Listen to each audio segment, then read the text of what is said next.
Got a question from a young lady here. We're going to call her Rihanna because her name's spelled almost like it, but it's not, and we want to keep her anonymous. Anyway, she's 23 years old, last year of university. She's in love with a man. They've been dating a few times over the past month. I feel this attraction between us, but our relationship is vague, she says. I truly admire this person for his achievements in life, his passion, intellect, and his beautiful heart.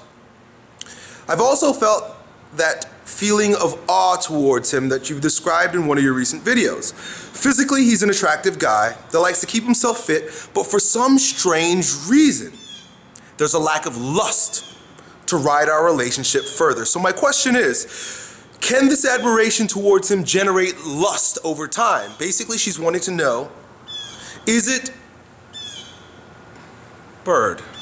Could we truly have the bonds of relationship if I am attracted to his intellect and perhaps even his heart, but there is no sexual affinity for one another?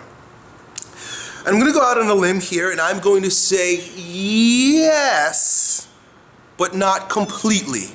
One of the things we've got to understand about human beings, and it's been described poetically in the religious traditions as Father, Son, Holy Ghost. It's been described scientifically as the neo-mammalian, mammalian, and reptilian brain, or the neocortex, cortex, medulla. Doesn't matter if you want to look at it scientifically or poetically, we are a triune being. We're made up of three parts. It's a trinity. Elliot Hulse calls it your head, your heart, and your balls. And I like head, heart, and balls because it is literally and figuratively head here, heart, feelings are experienced here, intelligence is experienced in both, and our balls, sexuality. There's an intelligence associated with all three. There's a unique type of intelligence associated with all three. And for two people to create a deep bond with one another, the deepest bond that's available to human beings with one another, there will need to be a linking and a warming and a relationship of mind, heart, and sexuality, of balls, for it to be its strongest. That's not to say it's necessary in all regards. I'm sure that we could use one to overpower the absence of another. But for the deepest bonds of humanity to occur, we not only need to respect each other intellectually, and like you said, you love him for his achievements. That's a very intellectual concept. But also there are warm feelings towards him that come from the center of your body, your heart. And it's very interesting. Oftentimes, attraction by mind will warm up the heart. But ultimately, it has to sink deeper. And that's when we get into sexual union. A lot of times it starts with the sexual union. It's interesting how imbalanced we become in our love to one another. It starts with, boy, my dick's hard. I don't care if she's an idiot, and fuck, I don't love this bitch. That's an incomplete and will never afford you the joy and the pleasure associated with loving another individual if you approach your life that way also. And a lot of men, that's what we've resorted to. Is my dick's hard, I don't love the bitch, but she looks good. Right? So even the head the head associates its parameters for beauty with this woman. So you've got the head involved, and you've got the dick involved, the balls, the animality, the sexuality of an individual, but no heart. For women, sometimes it's all heart and no head. Oh, I love him for whatever deep reason. A lot of it stems from childhood experiences, whatnot. I love him, but he's an idiot, he's stupid. My brain is saying it's a bad idea because he has no job, he's on drugs, and he beat up his last girlfriend, right? Sometimes women are more drawn with the heart than with the head. And then again, the sexuality. Do I want to open up to him? So what you're asking now is, can we develop a relationship in absence of lust? And you use that word lust, but I wouldn't call it just lust. Lust is an imbalanced form of attraction. Lust means it's all dick, no heart, or all vagina, no heart, no head. What you're really asking is, could we have a deep, meaningful relationship without deep, meaningful sexual union?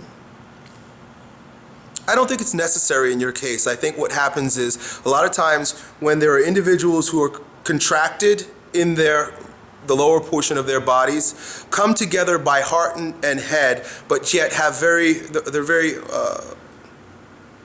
uncomfortable sexually, it's because of neurotic holding patterns. It's because of the inability to breathe into your balls. It's because of muscular restrictions in your pelvic floor, down in what would be your sexual center, your dantian, and his as well. And a lot of us, we live this castrated way in our world because we have been taught that our sexuality is naughty. And it robs us of our deepest, most intimate opportunities that we could have with people that we would perhaps love in 3 ways. So my invitation to you, my friend, my lady friend, as you use your intellect to further deepen the bonds of understanding with this man, and your hearts warm to one another, but yet there's constricted sexuality. Number one, realize that it doesn't have to stay that way. Now, if he was born or got into an accident where, he just couldn't use the lower half of his body, and now we've got to love each other from this portion only, look, that's a totally different story. Please develop the amount of strength of love and passion that you could through the head and the heart. But if it's just because you guys are neurotic, right? Just because you're constricted sexually between one another, don't allow that to be a reason why you don't explore the restriction, explore how you're neurotic in that way, and work together to develop warm sexual bonds with one another. I would invite you to begin using forms of mind-body release, like bioenergetics that I show in these videos quite often. There are some really weird sexual exercises that open up the muscular holding in the pelvic floor. Deep breathing is an excellent way to begin the process by warming that area. One of the exercises that I've shown in some videos and that I'll describe now is to take your fingers and spread them wide. Place them both. I'll try to show you guys here. I'm fasting today, so if you wonder why my energy is a little low. Place them both over here. Lay on your back with your knees bent, your feet flat on the bed or on the floor. Fingers spread. Open your mouth as wide as you can.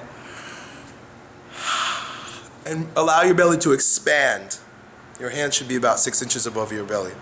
Allow your belly to expand and do that. Build up to 20 minutes of just wide mouth breathing, bringing energy down into your lower dantian, your sex center, right? That's where all your sexual hormones come from. All your sexual organs are located. That's where muscular restriction will literally castrate you from sexual feeling if you don't soften that area. I've made videos before also where I teach you how to massage that area with a ball, a small basketball. Place it over your belly, right below your belly button, and allow it to, it's going to be painful, but allow it to massage the muscular tension and also the visceral tension. We don't realize that we've got tension in our organs also. All the tension associated with that area. Bounce.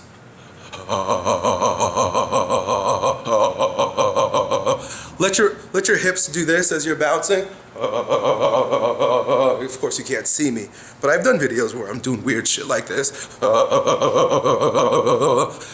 Feel the energy down in your pelvic floor. If you're a man, feel your genitals moving. If you're a woman, you'll feel warm feelings coming to that particular area. You've got to bring your energy back down into your sexual center. I mean, that's it. If you want deep union with this man, sex will need to be a part of the equation.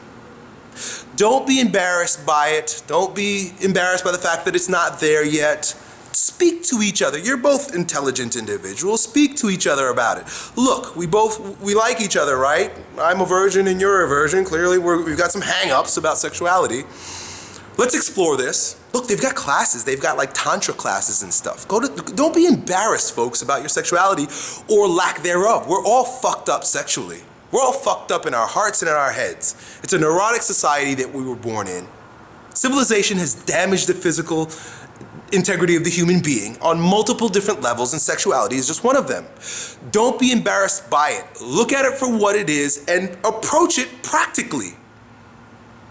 Open up your sexual energy.